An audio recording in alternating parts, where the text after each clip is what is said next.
ang bibili. Ako ang nauna, kaya ako ang bibili niya, no? Huwag kang ano dyan. Yan ang mga pasinghan ang mga sinabi ng ating customer. Nung nakita nila itong ating arrangement, sino kaya magwawagi? No, mga B.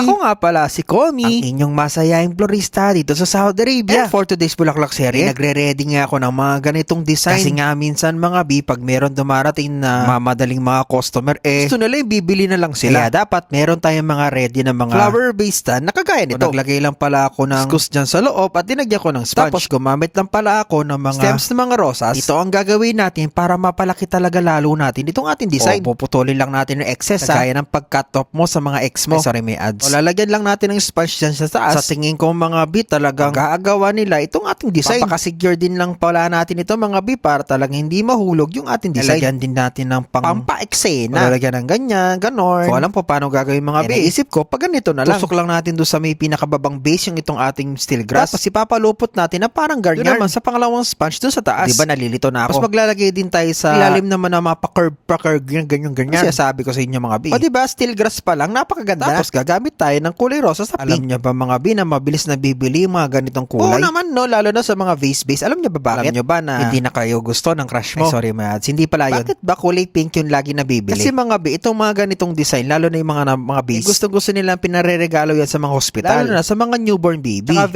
kasi gusto nila kulay pink. Wow, yun na nga yun. Syempre mahilig yung mga girls sa mga pink, no? Pink yung gagamitin natin bulaklak. So pina-arco ko lang na ganyan. Pinag-line ko lang yung mga rosas para iayon natin doon sa design ng ating steel grass. O lagyan naman natin ngayon ng sa blanca mga bino sa may bandang gilid para at lumapad ang papel mo sa buhay niya. Charot lang. Syempre takpan na natin ng chismis. Kasi maraming chismis sa ilalim mga bidot. Naglagay muna nga ako ng masinjani. Ay nako, dapat talaga. Anyways, maglalagay naman tayo nito mga chrysanthemum. Chrysanthemum na naman, pampatay na naman yan. Hindi naman pampatay yung chrysanthemum mga siguro mura kasi. Saka marami kasi, kaya yun yung minsan kalimitan ginagamit sa mga funeral expert na mga ganon. Sa mga sympathy bouquet, mga ganyan. Basta yun ang mga rosas kasi medyo expensive. Tulad yan, expensive na yung mga rosas. So naglagay na lang ako ng mga chrysanthemum. Pero kahit pa paano pa rin mga B, maganda pa rin, no? Sige nga, paki-comment down below kung gaano kaganda ito. Paki-rate from 1 to 10. Tapos paki-explain kung ano pa yung mga kailangan pa natin dagdag. Para sa susunod, ilalagay natin. Naglagay na rin ako ng mga solidago sa mga gilid-gilid. Kasi parang feeling ko kulang. Tusok-tusok lang natin yan. Tawag dyan golden rods or solidago. Tapos ito na nga mga B, tapos itong ating finished product na pinag-agawan design. Ito na nga, pinag-agawan itong design na to mga B. Buti na lang, yung itong unang customer, nag-giveaway na lang. Tapos sabi, kung pwede ko daw ulitin ulit. Go naman ako. Buti na lang, nagkasundo. So kayo ba nga B, nagustuhan nyo po ba? Syempre, comment down below. Please like, comment, and subscribe para sa mas marami pang mga bulaklak series. Syempre, mag-share na rin para magka-blessing sa katapusan. Because the more sharing is the more blessing. Alam niyo yun. Yung kakalimutan na mag-like at saka mag-subscribe at saka mag-follow. Para lagi kayong updated sa mga bago natin bulaklak series. Syempre, nagawa ni Komi. So, paano ba yan mga B? See you soon na. Follow na at mag-share. Paano ba yan? Kita-kits ulit ha. Mama chup chup.